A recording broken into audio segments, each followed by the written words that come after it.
mưa viên con chung lắm tập trung vào ta chặt tí tí để mà người mua đi đâu là quyền cả chưa của quân tu quân để là quân là tiền cho mày tí tí để mà người tu quân đâu là quyền cả người cặp đấu tiếp theo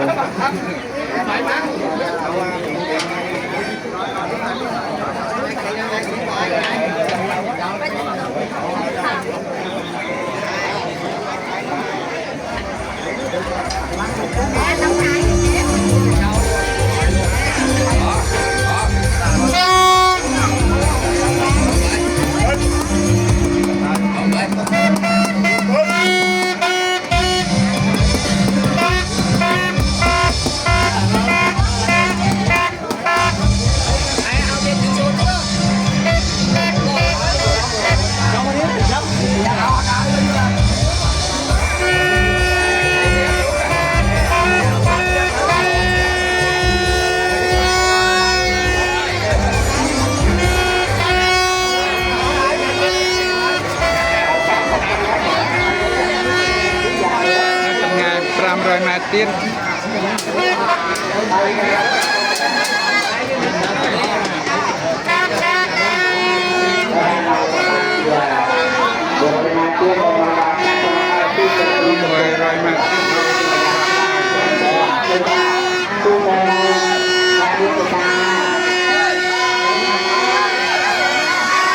không răng lên đi vô không răng lên không răng lên không răng lên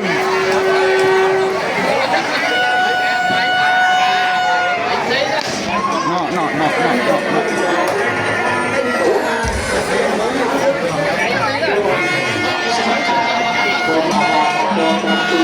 tôi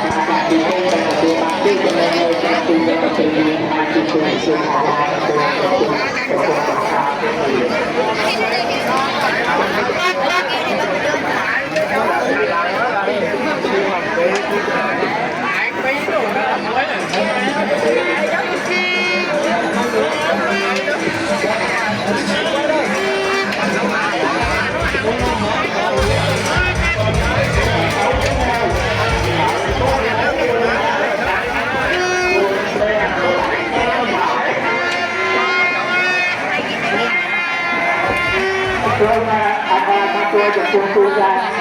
วัดนี้จุดเป็นเชื่อแต่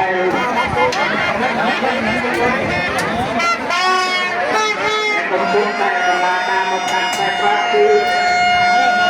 เราตุ้งกันไหลตาต้องการการบวชกันเป็นที่อย่างนี้ก็คือวัดนี้ต้องตัวที่เป็นเดียร์เดียร์มาก็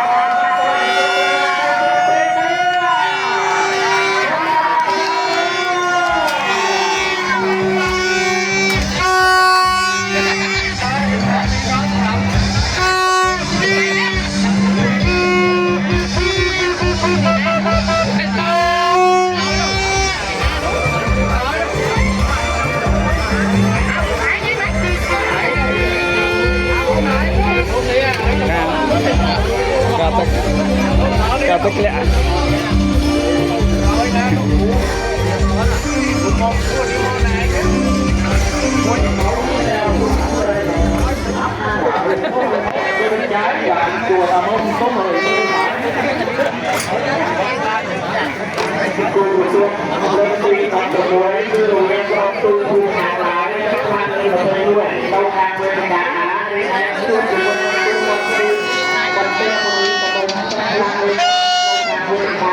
Chúng ta tuy được cung tài và la ta bằng các tài soạn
Kia tầm mong đã chiến thắng.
Sài xiêm mai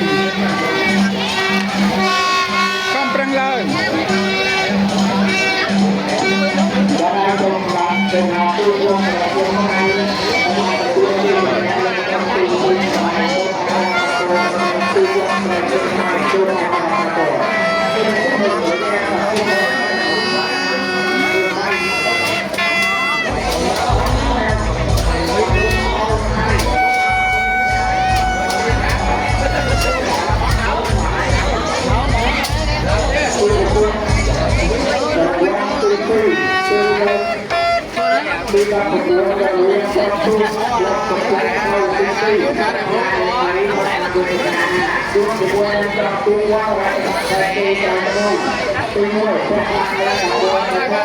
Ghiền Mì Gõ để không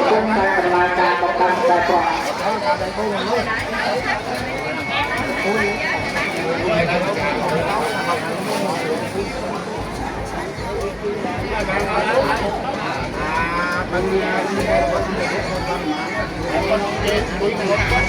hấp dẫn.